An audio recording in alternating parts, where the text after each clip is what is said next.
Hello दोस्तों, आज है 7 अप्रैल और 7 अप्रैल के करंट अफेयर के जो भी इम्पोर्टेंट क्वेश्चन बनते हैं आज हम उनके बारे में डिस्कस करेंगे।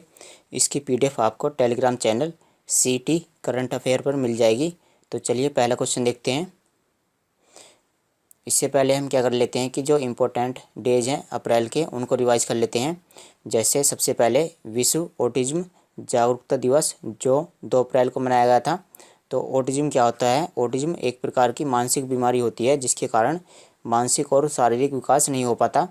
और उसके बाद अंतर्राष्ट्रीय खाद्यान्न जागरूकता दिवस जो 4 अप्रैल को मनाया गया था। तो ये खान के बारे में जागरूकता लाने के लिए है। और उसके बाद 5 अप्रैल को मनाया गया था राष्ट्रीय समुद्री दिवस यानी नेशनल मैरीटाइम डे, और ये इसका 58वां संस्करण था।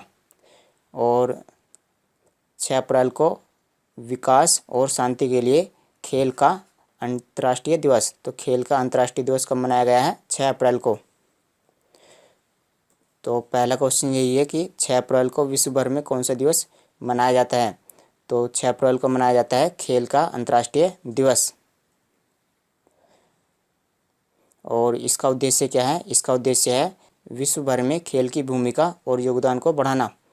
वर्ल्ड बैंक और एशियाई बुनियादी ढांचा निवेश बैंक यानी कि वर्ल्ड बैंक WB, और दूसरा वाला बैंक कौन सा है? AIIB। AIIB यानी इसकी फुल फॉर्म क्या है? Asian infrastructure investment bank. Asian infrastructure investment bank ने भारत के किस राज्य को $300 मिलियन के ऋण देने की मंजूरी दी है?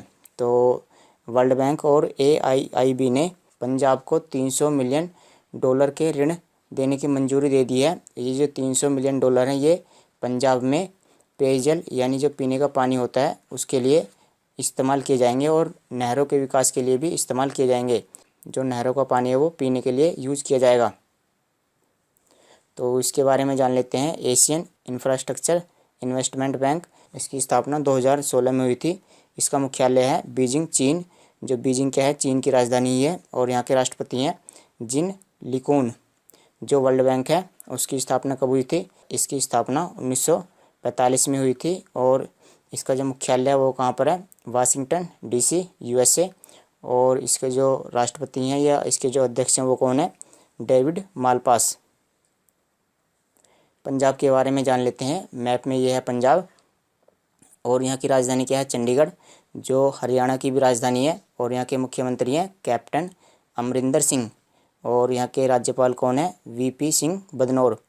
जो पंजाब है वो 4 राज्यों के साथ अपनी बाउंड्री साझा करता है। जैसे देख लेते हैं, यहाँ पर सबसे पहले ये जम्मू कश्मीर, उसके बाद यहाँ पर ये हिमाचल प्रदेश, और फिर हरियाणा, और ये फिर राजस्थान। तो इस तरह से ये 4 राज्यों के साथ अपनी बाउंड्री साझा करता है।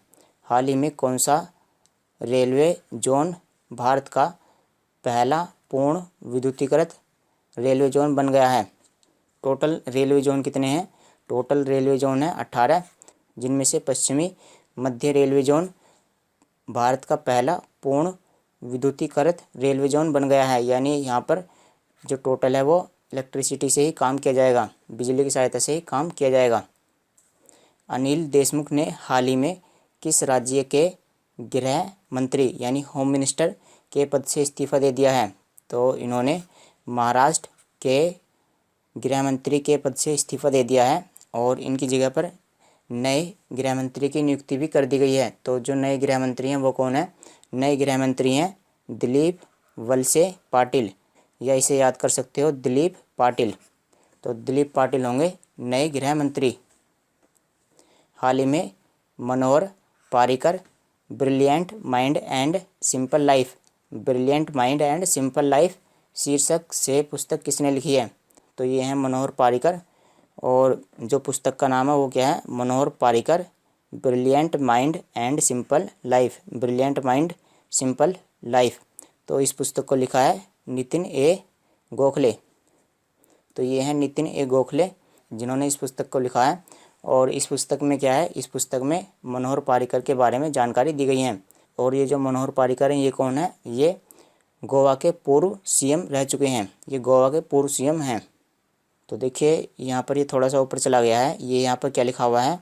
फार्म, ये है मिनय फार्म मिन्है और यह है चिन्ह। फार्म मिन्है चिन्ह हाल ही में के अगले प्रधानमंत्री बनेंगे। तो फार्म मिन्है चिन्ह ये कहाँ के अगले प्रधानमंत्री बनने वाले हैं? तो ये वियतनाम के अगले प्रधानमंत्री होंगे। और इन्होंने पूर्व प्रधानमंत्री गुयेन जुआन फुक इनकी जगह ली है। जो पूर्व प्रधानमंत्री हैं उनका नाम क्या है? गुयेन जुआन फुक। और एक इम्पोर्टेंट बात और है कि ये जो पूर्व प्रधानमंत्री हैं अब ये राष्ट्रपति बन चुके हैं, तो ये अब नए राष्ट्रपति होंगे। चलिए वियतनाम को मैप में देखते हैं। मैप में यहाँ पर देखिए, मैप में ये जो ग्रीन कलर में है ये यहाँ पर ये है वियतनाम, और इसी के साइड में क्या है? ये है लाओस, और लाओस एक लैंड लॉक्ड कंट्री है। और यहाँ पर है थाईलैंड, तो थाईलैंड, लाओस और फिर ये क्या है? वियतनाम। तो चलिए वियतनाम के बारे में जान लेते हैं। यहाँ की राजधानी क्या है? हनोई। और यहाँ की मुद्रा है वियतनामी डोंग। और यहाँ के जो प्रधानमंत्री बने हैं वो कौन है? फार्म मिन्है चिन्ह। और यहाँ के जो राष्ट्रपति बने हैं वो कौन है? गुयेन जुआन फुक। तो आप चिन्ह और फुक इसके नाम से याद कर सकते हो केवल। निम्नलिखित में से किस सरकार ने कोविड टीकाकरण को बढ़ाने के लिए अनूठी उपहार योजना, तो अनूठी उपहार योजना किस राज्य सरकार ने शुरू की है? तो ये योजना यूपी सरकार ने शुरू की है। अब इस पर क्या होगा? इस योजना में क्या होगा? 7 अप्रैल को विश्व स्वास्थ्य दिवस मनाया जाता है। तो इस दिन क्या होगा? इस दिन एक लकी ड्रॉ निकाला जाएगा। और लकी ड्रॉ में क्या होगा?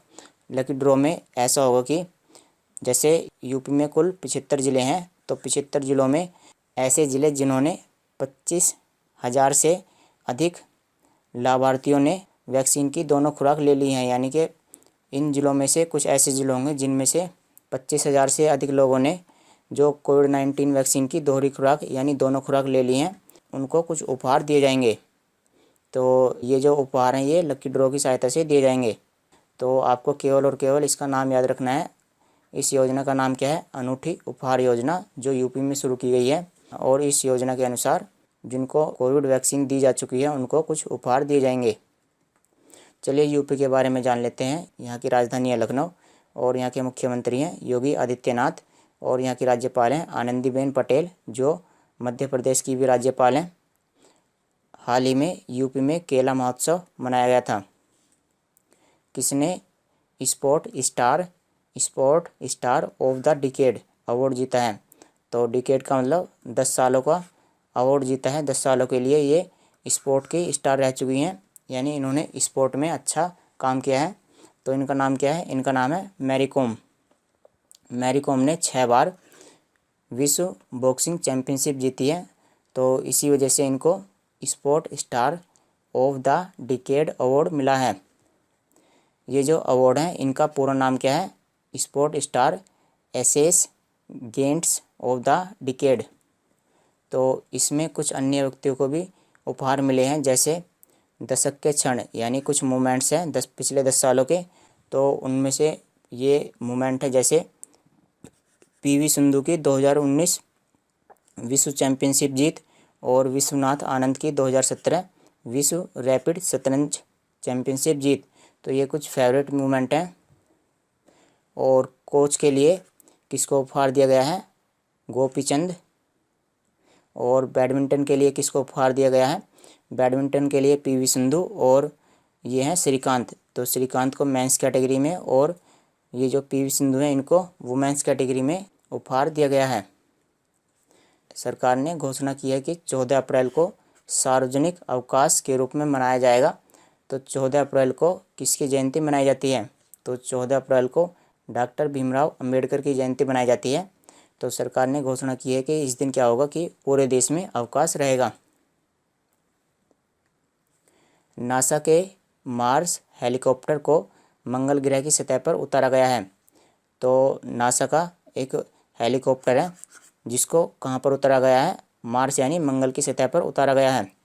तो इस हेलीकॉप्टर का नाम क्या है? तो ये वाला जो हेलीकॉप्टर है इसका हमें नाम बताना है। तो इसका नाम है इंजीन्यूटी।